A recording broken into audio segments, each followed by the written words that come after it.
Hello everyone, welcome back to English classes. I'm Sadaf Afreen. Today I will explain the summary of Jane Austen's novel Emma.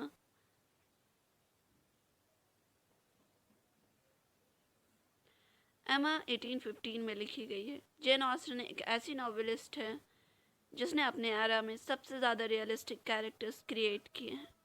W.I. Cross ने उसके बारे में कहा है कि एमा के स्टाइल को उससे सेपरेट नहीं किया जा सकता। इस नावल की बिगनिंग हुई एमा वुडहाउस के डिस्क्रिप्शन से, जो इंडिपेंडेंट, रिच और सोशली हाई क्लास से है। कम उम्र में उसकी मदर की डेथ हो जाने की वजह से मिस टेलर ने उसका ख्याल रखा। उसकी सिस्टर इजाबेला की शादी मिस्टर नाइटले के भाई से हुई और एमा के फादर की तबीयत ठीक नहीं रहने की वजह से एमा को जॉब करनी पड़ी। नावल की शुरुआत में ही जेन ऑस्टन ने ये रिवील किया कि सोशल क्लास कॉन्शियसनेस की क्या अहमियत थी 19वीं सेंचुरी में और किस तरह वुमेन इस सोसाइटी में अपनी जगह बना रही थी इंडिपेंडेंस गेन करके।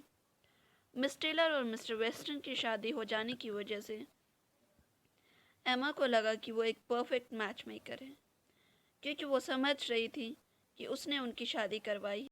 मिस्टर नाइटली उसके इस थॉट प्रोसेस को अप्रिशिएट नहीं करते हैं, लेकिन एमा को इस बात से कोई फ़र्क नहीं पड़ता। एमा और हैरियट की मीटिंग एमा के घर डिनर पे हुई। वहीं से उन दोनों की बॉन्डिंग बढ़ती गई।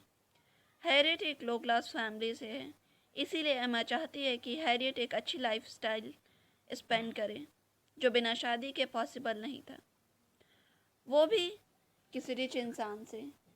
और अपनी मैच मेकिंग स्किल्स पे बिलीव करते हुए उसने मिस्टर एल्टन को चुना, जो रिच विकार हैं, और साथ ही हैरियट को इनकरेज किया कि वो मिस्टर मार्टिन के प्रपोजल को रिजेक्ट कर दे। हैरियट ने भी एमा की इस फैंटेसी को सच मान लिया। वो दोनों ये नोटिस नहीं कर पाए कि मिस्टर एल्टन का झुकाव एमा की ओर है, हैरियट की नहीं। इस बात का जब उन्हें पता चला तो हैरियट काफ़ी अपसेट हुई और एल्टन बात चले गए।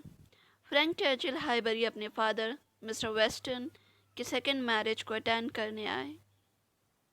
एक तरफ एमा को फ्रैंक बहुत अच्छे लगे और उनकी अच्छी जान पहचान हो गई उससे, लेकिन मिस्टर नाइटले को शक था उस पर कि सिर्फ अगर हेयर कट के लिए उसे लंदन जाना है तो क्यों जाएगा।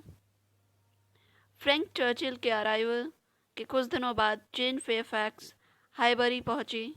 एमा को उसे मिलकर बिल्कुल अच्छा नहीं लगा, क्योंकि वो एमा से काफ़ी सिमिलर थी।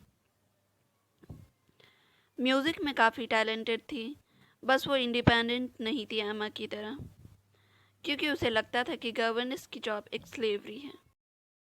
मिस्टर एल्टन भी वापस आ गए हाईबरी अपनी वाइफ ऑगस्टा एल्टन के साथ, जो काफ़ी रिच और वेल्दी वुमेन थी, जिसके बैंक अकाउंट में 10 पाउंड्स हैं। जब हैरियट ने एमा को बताया कि वो किसी को पसंद करने लगी है, वो हाई क्लास से है, तो एमा ने अज्यूम कर लिया कि वो फ्रैंक ही होगा। इसीलिए दोबारा उसने फ्रैंक के साथ उसकी शादी फिक्स करने की नाकाम कोशिश की।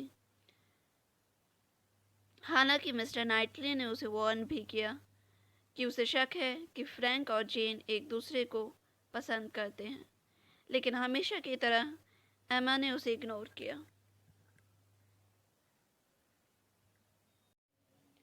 फ्रैंक की आंट की डेथ के न्यूज़ के साथ ये न्यूज़ भी सामने आई कि फ्रैंक और जेन सीक्रेटली इंगेज्ड हैं। फिर फ्रैंक ने अंकल के अप्रूवल से जेन से शादी कर ली। एमा शॉक हो गई जब हैरियट ने यह कहा कि मैं मिस्टर नाइटली की शादी किसी और से नहीं होने दूंगी, क्योंकि मैं उनसे शादी करना चाहती हूँ। हैरियट की इस बात ने एमा को अपसेट कर दिया। इसी तरह उसे रियलाइज़ हुआ कि वो मिस्टर नाइटली को पसंद करती है। उसे डर था इस बात का कि कहीं मिस्टर नाइटली हैरियट को प्रपोज ना कर दे। मिस्टर नाइटली ने एमा को प्रपोज करके उसे सरप्राइज कर दिया। मिस्टर नाइटली के अनाउंसमेंट के बाद मिस्टर मार्टिन ने हैरियट को फिर से प्रपोज किया।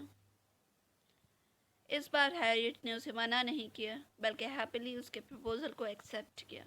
नॉवेल के एंड में सारी कन्फ्यूजन दूर हो गए और एमा की शादी मिस्टर नाइटले से और हैरियट की शादी मिस्टर मार्टिन से हो गई। Thank you everyone. I hope you liked the video.